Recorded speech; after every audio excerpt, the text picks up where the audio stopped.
Bom dia novamente, presidente. Bom dia às deputadas que se encontram aqui presentes, Carminha Paiva, Lidiane Lucena e os outros deputados que eu já falei mais cedo.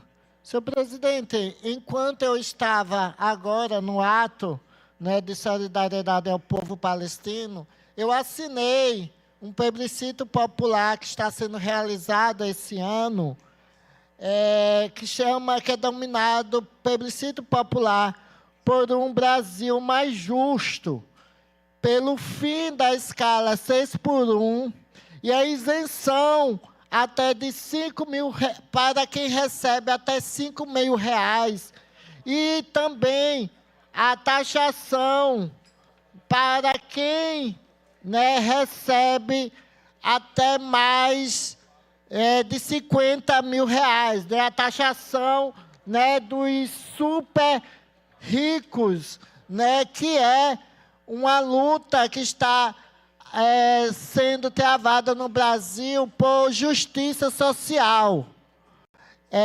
Reforço a urgência de uma política fiscal verdadeiramente justa, que faça com que os super ricos contribuam proporcionalmente com a nossa sociedade.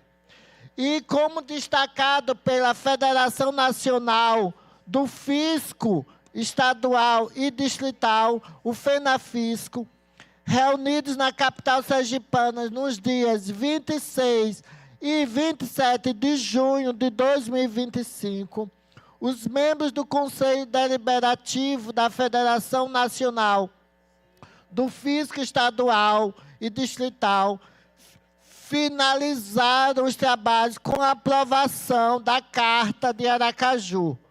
A Carta, senhor presidente, reforça a taxação das grandes fortunas, que não é apenas uma medida econômica, mas um imperativo ético.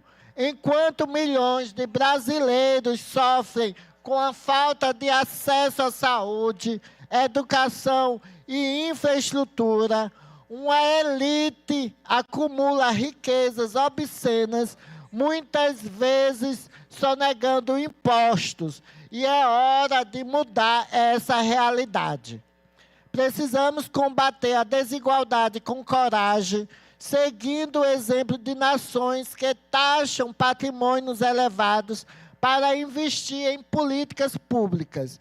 A justiça fiscal é o alicerce de um projeto de desenvolvimento inclusivo.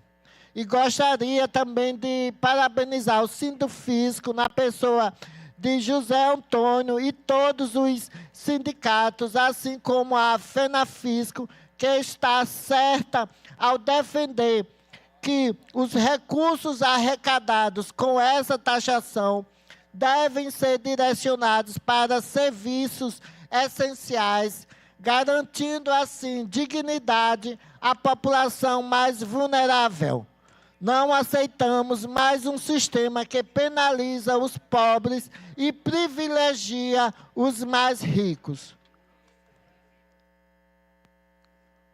Alguns dirão que essa medida desestimula investimentos, mas a verdade é que a concentração de renda é o maior entrave para o crescimento. Enquanto o capital ficar nas mãos de poucos e o consumo, a geração de empregos e a dinamização da economia seguirão estagnados. Além disso, a sonegação e os paraísos fiscais desviam trilhões que poderiam transformar vidas. E exigimos transparência e responsabilidade fiscais dos que mais têm. E conclui convocando esta casa e a sociedade a apoiarem essa pauta e carta. A taxação dos super ricos não é um ataque aos indivíduos, mas uma defesa do coletivo. E nossa mandata seguirá lutando por um Estado que redistribua riquezas e priorize o povo. e dizer, quem quiser assinar, né, ou votar no plebiscito, existem só 2 perguntas, né? Quem concorda com o fim da escala 6x1 e com a taxação, né, dos super ricos, né? Está acontecendo agora aqui na Praça Fausto Cardoso, juntamente com o ato que está acontecendo. Eu quero parabenizar a todos que estão, né, na frente, né, desse plebiscito, organizando esse plebiscito, como a Frente Brasil Popular e a Frente Povo Sem Medo, a CUT e demais centrais sindicais, partidos políticos e movimentos sociais que estão à frente, né, desse plebiscito popular. Espero que a gente consiga um êxito, porque esse movimento é muito importante para a justiça social, porque essa escala 6x1 acaba, de uma certa forma, prejudicando e colocando a classe trabalhadora mais precarizada, que são, né, mulheres, né, pessoas negras, pessoas quilombolas, pessoas LGBTs, a viver, né, em uma escala que vai de encontro à dignidade que muitas pessoas passam até todos os finais de semana, né, e que só tem direito a um final de semana, muitas das vezes, principalmente nesses centros comerciais, para folgar.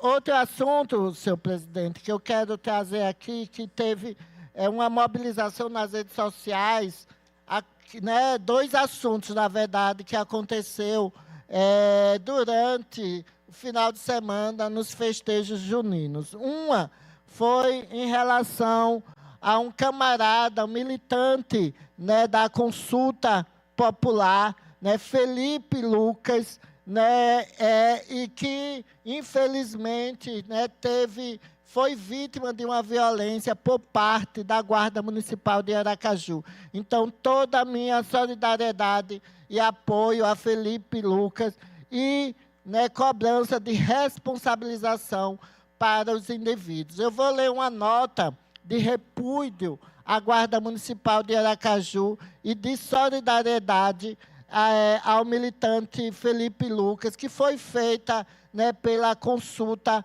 Popular, que é um movimento aqui, né, no nosso estado, né, no Brasil, mas e que tem organização aqui no nosso estado.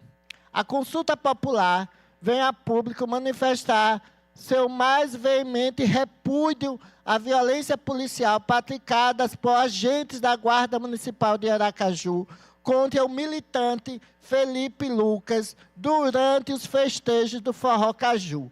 Felipe, estudante da Universidade Federal de Sergipe, militante da Consulta Popular e do movimento Vira Mundo, foi covardemente agredido de forma deliberada, desproporcional e absolutamente injustificada durante uma abordagem que revela não apenas abuso de autoridade, mas também a face racista e autoritária das forças de segurança que deveriam zelar pela integridade da população. Felipe sofreu diversas agressões físicas, incluindo socos e pancadas, que lhe causaram hemorragia interna no olho, exigindo cuidados médicos imediatos. A brutalidade do ataque escancara o despreparo e a violência sistemática praticada por agentes da Guarda Municipal contra jovens negros e militantes populares. As agressões sofridas por Felipe Lucas não são um caso isolado. Diversas denúncias vêm sendo feitas por jovens, especialmente jovens negros, que foram abordados com truculência, desrespeito e violência por agentes da Guarda Municipal durante os festejos juninos. Tais episódios evidenciam um padrão discriminatório e racista que persiste nas abordagens das forças de segurança, mesmo em momentos festivos e de celebração popular. O que se vê é a repetição de práticas de repressão que visam criminalizar a juventude negra e periférica. A responsabilidade por essas ações não recai apenas sobre agentes envolvidos, mas também sobre o comando da Guarda Municipal e sobre a prefeita Emília Correia, cuja trajetória política está profundamente vinculada ao bolsonarismo, um movimento abertamente reacionário, autoritário e racista, cujas ideias têm alimentado a escala da violência institucional contra os setores populares. Com a ressalva que a responsabilidade maior é dos nossos gestores municipais, especialmente da pasta da defesa social, quando valida atos arbitrários com esse que se sucedem. Em um país marcado por tantas desigualdades sociais, alto índice de desemprego, precarização do trabalho, quem irá colocar em risco seu cargo, a estabilidade dos serviços públicos, que muitos governos querem destruir, sem contar com apoio institucional para tanto? Fica a provocação no contexto de uma tragédia anunciada. A extrema-direita, em qualquer lugar do mundo, é o fundo do poço. Iludiu-se quem pensou que em Aracaju seria diferente e que o ruim não poderia ficar ainda pior. Então, toda a solidariedade, né, a Felipe, né, Lucas, todos os militantes da consulta e todas as pessoas que, de uma certa forma, se sentiram, né, de uma certa forma, violentados, agredidos com a postura, né, diferenciada quando se trata da população negra periférica. E falar, né, sobre a questão de violência nos festejos juninos, aconteceu um caso que eu estou totalmente indignada, né, com um episódio de violência transfóbica, que escancaram o ódio e a covardia contra a vida e os direitos da população LGBTQIAPN+, em nosso Estado. Esse episódio agora foi no Forró Siri, evento que deveria ser espaço de celebração e cultura popular.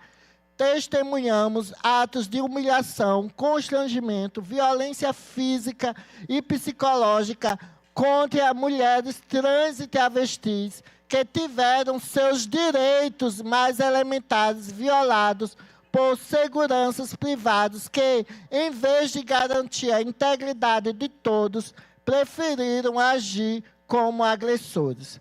Primeiro, um vídeo passou a circular entre os próprios seguranças, registrando a violência contra essas pessoas e o impedimento de que usassem um banheiro feminino de acordo com sua identidade de gênero. E o que poderia ter sido motivo de repúdio imediato, se tornou combustível para algo mais perverso. O fato não foi apenas comemorado, mas incentivado por outros integrantes do grupo do WhatsApp chamado Vigilantes de Elite Sergipe. As conversas que vieram a público não deixam margem para dúvida. Ali, homens que devem zelar pela segurança da população transformam a transfobia em espetáculo e dizer que nós não iremos mais tolerar transfobia, porque a transfobia, como a homofobia aqui no Brasil, é um crime equiparado ao crime de racismo. Trocaram mensagens de apoio, parabenizando e incentivando ao ódio como frase: pau no lombo, tapa nas orelhas, tem que dar corretivo. E em tom de deboche e oportunismo, ainda chegaram a solicitar pagamento via Pix para revelar quem teria participado das agressões. Isso revela, né, que é uma polícia para nos proteger, seguranças, né, nesse caso específico, são seguranças particulares, né, que para eles ser segurança, eles passam por um curso de formação. Que curso de formação é essa? Quer dizer, para repudiar, né, para zombar, né, de uma população, infelizmente, ainda tão estigmatizada, tão excluída. Este é o retrato da transfobia escancarada, institucional, que despreza a dignidade humana, faz da violência um troféu e da humilhação uma prática aceitável. Mas não iremos aceitar qualquer prática de humilhação contra a população LGBT ou contra qualquer outra população vulnerabilizada. É a naturalização do ódio que mata todos os dias pessoas trans e travestis nesse país. Por isso, além de encaminhar, né, essa representação, né, ao Ministério Público para uma apuração rigorosa e responsabilização dos envolvidos, é necessário exigir também que o município de Nossa Senhora do Socorro, que contratou a empresa de segurança, preste informações públicas e adote providências imediatas. Por isso que a gente sempre cobra formação, capacitação, né, em direitos humanos, para que as pessoas possam entender o respeito e pautas como essa em relação à LGBTfobia. Porque o que ocorreu no Forró-Siri não foi um caso isolado, foi a expressão de uma estrutura de preconceito que se alimenta para a omissão e do silêncio institucional. Transfobia é crime, é violência e pode passar impune. Além da gravidade dos relatos, a comprovação dos diálogos entre os agentes de segurança e o risco de reiteração de condutas discriminatórias e violentas em eventos públicos custeados com recursos da população, é imprescindível que sejam adotadas medidas urgentes e efetivas de investigação e responsabilização. Eu espero que o prefeito, né, de Nossa Senhora do Socorro tome as devidas providências sobre o risco de prevaricar diante de suas obrigações enquanto a autoridade pública. Né, dizer que a gente entrou, né, com essa representação no Ministério Público. Espero, né, que as investigações se aprofundem e esses criminosos, porque transfobia é um crime, sejam, né, investigados e culpabilizados pelos seus crimes. Por fim, senhor presidente, hoje a nossa mandata protocolou três, na verdade, indicações, fruto do nosso diálogo direto com a população. Né? Entre elas, há uma indicação ao Tribunal de Justiça de Sergipe para que adote medidas de ampliação de proteção institucional às crianças e adolescentes vítimas de violência sexual, por meio da criação de uma vara especializada em processos de violência sexual contra crianças e adolescentes. A gravidade e a complexidade desse tipo de risco exigem uma resposta institucional especializada e rápida.